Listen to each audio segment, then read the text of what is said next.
સુરતના ભેસ્તાન વિસ્તારમાં જૂની અદાવતને કારણે એક વ્યક્તિની નિર્મમ હત્યાની ઘટના સામે આવતા સમગ્ર વિસ્તારમાં સનસનાટી ફેલાઈ ગઈ હતી.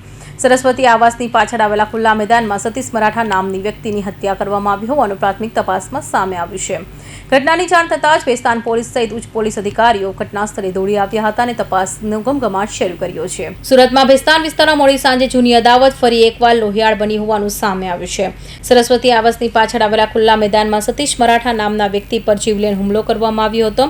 હુમલો એટલો ઘાતક હતો કે તેમનું ઘટના સ્થળે જ મોત નીપજ્યું હોવાનું જાણવા મળી રહ્યું છે. ઘટનાની માહિતી મળતા જ ભેસ્તાન પોલીસનો કાફલો તેમજ ઉચ્ચ પોલીસ અધિકારીઓ તાત્કાલિક સ્થળ પર પહોંચી ગયા હતા. સમગ્ર વિસ્તારને કોર્ડન કરી ફોરેન્સિક પુરાવા એકત્રિત કરવાની કામગીરી શરૂ કરવામાં આવી હતી.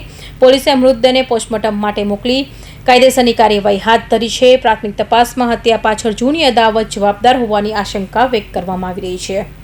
કોની હત્યા થઈ છે અને શા માટે? સતીશ નામના શખ્સની હત્યા થયેલી છે. અત્યારે અમે સ્થળ ઉપર છે અને કયા કારણોથી થઈ છે એની તપાસ અત્યારે ચાલી રહી છે અને પોલીસ ટૂંક જ સમયમાં ત્વરિત રીતે જે આરોપીઓ છે હસ્તગત કરી લેશે. વિસ્તાર કયો છે અને શું થયું? આ ભેસ્તાન પોલીસ સ્ટેશનનો વિસ્તાર છે. અહીંયા આગળ જે અત્યારે અમને જે જાણવા મળ્યું છે કે આની હત્યા કોઈ અંગત અદાવતને કારણે થઈ છે, શું છે એ બાબતે અમે પોલીસ મહેનત કરી રહી છે. સાહેબ, શું માર્યું હતું અને કેટલા આરોપી હતા? તીક્ષ્ણ હથિયાર હતા. પ્રથમ દ્રષ્ટિએ જોતા 5 થી 6 લોકો હોય એમ લાગે છે, છતાં પણ તપાસ ચાલુ છે. જે કંઈ હશે એ તમને તરત જ અમે જાણ કરશું. કોઈ ગેંગ સાથે સંકળાયેલો હતો હત્યાના આરોપી?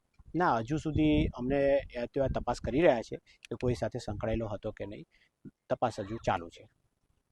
જોકે હત્યા કયા કારણોસર કરવામાં આવી, એટલા હુમલાખોરો હતા અને આરોપીઓ કોણ છે તે અંગે પોલીસે હજુ સુધી કોઈ સત્તાવાર માહિતી જાહેર કરી નથી. હાલ ભેસ્તાન પોલીસે વિવિધ દિશામાં તપાસ ચલાવી રહી છે. આસપાસના સીસીટીવી ફૂટેજ, સ્થાનિક લોકોના નિવેદનો તેમજ અન્ય ટેકનિકલ પુરાવા આધારે આરોપીઓ સુધી પહોંચવાના પ્રયાસો કરવામાં આવી રહ્યા છે.